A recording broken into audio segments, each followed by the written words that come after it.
अस्सलामुअलैकुम नाज़रीन, आप देख रहे हैं HMD न्यूज़। वोट शामिल करते हैं हारून आबाद से। हमारे इंचार्ज नुमाइंदगान गुलाम महिउद्दीन की रिपोर्ट के मुताबिक हारून आबाद और गिरदोनवा में डकैतियों का सिलसिला थम ना सका। इन डकैती की वारदातों के चलते हुए आज शाम 6 बजे अल्तार मार्केट में न्यू गौरी ऑटोज पर डकैती की बड़ी वारदात। 3 मसाला डाकू लाखों रुपए, मोबाइल, आयल और टायर लूट कर फरार होने में कामयाब। पुलिस को इतला मिलते ही पुलिस ने मौका पर पहुंचकर तफ्तीश शुरू कर दी। मजीद तफसीलात जानते हैं मुतासरा दुकानदार की जुबान।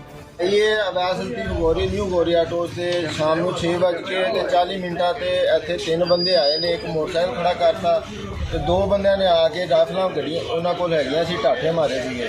ਉਹਨਾਂ ਨੇ ਆ ਕੇ ਤੇ ਕਹਿੰਦਾ ਮਜ਼ਾਮਤ ਨਹੀਂ ਕਰਨੀ। ਭਾਈ ਨੇ ਕਿਹਾ ਵੀ ਮਜ਼ਾਮਤ ਮੈਂ ਨਹੀਂ ਕਰਦਾ, ਤੁਸੀਂ ਨਾ ਕੁਝ ਨਹੀਂ ਕਰਨਾ। ਇਹਨੇ ਜਨਾਬ ਸਾਈਡ ਤੇ ਹੋ ਗਿਆ। ਇਹਦੀ ਜੇਬ 'ਚ ਆ ਕੇ ਉਹਨਾਂ ਨੇ ਤਲਾਸ਼ੀ ਦਿੱਤੀ। ਲੱਖ ਰੁਪਇਆ ਗਿਣਿਆ ਹੋਇਆ ਸੀਗਾ, ਗੱਲੇ 'ਚ 50,000 ਰੁਪਇਆ ਸੀਗਾ। ਉਹ ਦੋਵੇਂ ਚੀਜ਼ਾਂ ਉਹਨਾਂ ਨੇ ਲਈ ਏ। ਇੱਕ ਗਾਹਕ ਆ ਬੰਦਾ ਆ ਗਾਹਕ ਸੀਗਾ, ਆ ਖਲੋਤਾ ਸੀ ਇੱਥੇ। ਇਹਨੂੰ ਕਿਹਾ ਵੀ ਜਾ ਕੇ ਉੱਥੇ ਪਿੱਛੇ ਥੱਲੇ ਬਹਿ ਜਾ, ਕਾਊਂਟਰ ਦੇ ਪਿੱਛੇ। ਇਹਨੂੰ ਥੱਲੇ ਬਾਤਾ ਤੇ 2 ਟਾਇਰ ਇੱਥੋਂ ਚੱਕੇ ਨੇ, ਉਹਨੇ ਆ ਕੇ ਗਲ 'ਚ ਪਾ ਲਏ ਤੇ ਨਾਲ ਉਹਨੇ ਮੋਬਾਈਲ ਦੇ 2-3 ਕੇਨ ਚੁੱਕੇ ਨੇ ਜੀ। ਉਹ ਕੇਨ ਉਹਨਾਂ ਨੇ ਹੱਥ 'ਚ ਫੜੇ ਨੇ ਤੇ ਉਹ ਲੈ ਗਏ। ਤੇ ਜ਼ਿਆਦਾ ਤੋਂ ਜ਼ਿਆਦਾ 2-3 ਮਿੰਟਾਂ ਦੇ ਵਿੱਚ ਉਹਨਾਂ ਨੇ ਸਾਰਾ ਕਾਰਵਾਈ ਕੀਤੀ ਜੀ। 6:40 ਤੇ ਬਾਕੀ ਤੁਸੀਂ ਫਿਰ 15 ਤੇ ਕਾਲ ਕੀਤੀ ਹੈ? 15 ਤੇ ਕਾਲ ਕੀਤੀ ਹੈ। 15 ਤੇ ਕਾਲ ਜਿਹੜੀ ਕਰਨ ਤੋਂ ਬਾਅਦ ਤਕਰੀਬਨ 15 ਤੋਂ 20 ਮਿੰਟਾਂ ਬਾਅਦ ਐਲੀਟ ਫੋਰਸ ਦੀ ਗੱਡੀ ਇੱਥੇ ਆਈ ਹੈ ਜੀ।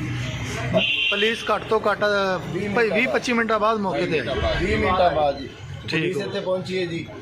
ਸਾਹਮਣੇ ਆਪਣਾ ਸਾਡੇ ਨਾਲ ਜਿਹੜੇ ਸੇਫ ਸਿਟੀ ਦੇ ਕੈਮਰੇ ਲੱਗੇ ਨੇ ਤੇ ਬਰਾਏ ਮਿਹਰਬਾਨੀ ਇਹਨਾਂ ਦੇ ਖਿਲਾਫ ਕਾਰਵਾਈ ਕੀਤੀ ਜਾਵੇ। ਸ਼ਹਿਰ ਦੇ ਵਿੱਚ ਜੀ ਬਹੁਤ ਜ਼ਿਆਦਾ ਚੋਰੀ ਡਕੈਤੀ ਦੀਆਂ ਵਾਰਦਾਤਾਂ ਹੋ ਰਹੀਆਂ।